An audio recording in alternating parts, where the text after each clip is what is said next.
Welcome to Erode அம்மாச்சி சமையல். இது நம்ம வீட்டு சமையல். இன்றைக்கி நம்ம பார்க்க போகிறது ஒரு சூப்பரான நல்ல டேஸ்டான வித்தியாசமான ஒரு பிரியாணி எப்படி செய்யலான்னு பார்ப்போம். அது எது வித்தியாசன்றதை நான் செய்யும் போது உங்ககிட்ட சொல்கிறேன். பாருங்கள், நல்ல டேஸ்ட்டாக நல்ல ஈஸியாக இருக்கும். இது எப்படி செய்யலான்னு பார்ப்போம் வாங்க. நம்மளோட சேனலில் சப்ஸ்கிரைப் பண்ணாதவங்க சப்ஸ்கிரைப் பண்ணிக்கோங்க. சமையல் குறிப்புக்கள்லாம் உடனே உங்களுக்கு வேணும்னு நினச்சிங்கன்னா பக்கத்தில் இருக்க பெல் பட்டனை அழுத்தி வச்சுக்கோங்க. அப்படியே ஃபேஸ்புக், இன்ஸ்டாகிராம், ஷேர் சேட்டை ஃபாலோ பண்ண மறந்துடாதீங்க. 2 ஸ்பூன் அளவுக்கு கடலை எண்ணெய் ஊற்றிக்கோங்க. இதுலேயே 2 ஸ்பூன் அளவுக்கு நெய் போட்டுக்கலாம். ஃபஸ்ட்டு நான் 2 பட்டை போடுறேன், 4 கிராம்பு, 2 ஏலக்காய், ஒரே ஒரு பிரியாணி இலையை 2ஆக பிச்சுட்டு போட்டுக்கலாம். 4 முந்திரி பருப்பை நல்லா பொடியாக கட் பண்ணி வச்சுருக்கேன், அதையும் போட்டுக்கோங்க. 2 பச்சை மிளகாயை கட் பண்ணி எடுத்து வச்சுருக்கேன், அதையும் போட்டுக்கலாம். ஒரு பெரிய வெங்காயத்தை நீல வாக்கில் கட் பண்ணி வச்சேன், அதையும் போட்டுக்கலாம். இந்த பிரியாணிக்கு தேவையான அளவுக்கு உப்பையும் போட்டுடலாம். இதுலேயே கொஞ்சமாக புதினா இலை போட்டுடலாம், கொஞ்சமாக மல்லி இலையும் இந்த மாதிரி பிச்சுட்டு போட்டுக்கலாம்.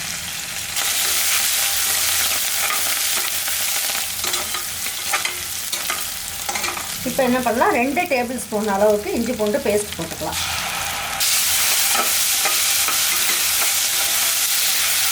இந்த அளவுக்கு வதங்கினா போதும். இப்போ நான் என்ன பண்ணியிருக்கேன், இதில் 3 தக்காளியை கட் பண்ணி எடுத்து வச்சுருக்கேன், இதையும் போட்டுக்கலாம்.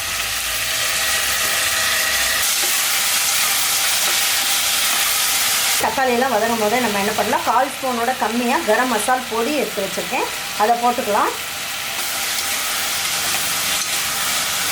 ஒரு 3/4 ஸ்பூன் அளவுக்கு ரெட் சில்லி பவுடர் போட்டுக்கலாம்.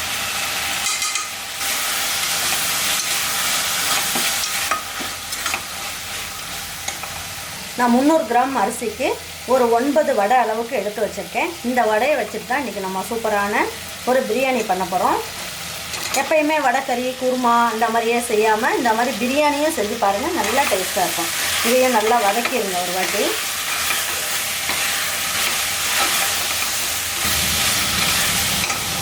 இப்போ நான் என்ன பண்ணியிருக்கேன், 300 கிராம் அளவுக்கு அரிசி ஒரு 1/2 மணி நேரம் நல்லா தண்ணியில் ஊற வச்சுட்டேன். தண்ணி இல்லாமல் வடிச்சிட்டு போட்டுக்கணும்.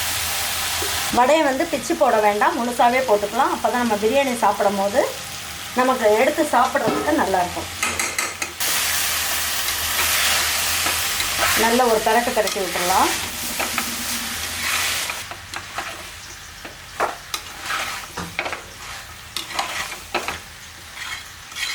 இந்த டம்ளரில் 1/4 டம்ளர் அளவுக்கு நான் பாஸ்மதி ரைஸ் எடுத்திருக்கேன். ஒரு டம்ளருக்கு 1/4 டம்ளர் அளவுக்கு தான் தண்ணி ஊற்றணும். நீங்கள் ஒரு டம்ளருக்கு 1/4 டம்ளர் தண்ணி, அப்புறம் ஒரு 1/4 டம்ளர் போட்டோம் இல்லைங்களா, அதுக்கு அரை டம்ளரோட கொஞ்சம் கம்மியாக ஊற்றிக்கலாம், சரியாக இருக்கும் நமக்கு.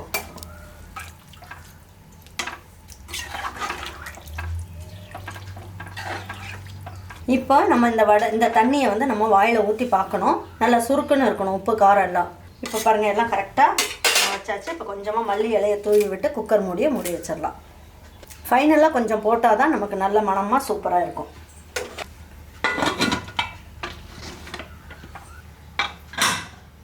ஒரு விசில் வச்சுட்டு ஒரு 3 நிமிஷம் ஸ்லோ ஃப்ளேமில் வைங்க. நல்ல சூப்பரான உதிரியான வடை பிரியாணி ரொம்ப ஜம்முன்னு ரெடி ஆயிரும். எடுத்து வச்சு பரிமாறலாம். ஸ்டீம்லாம் போயிடுச்சு.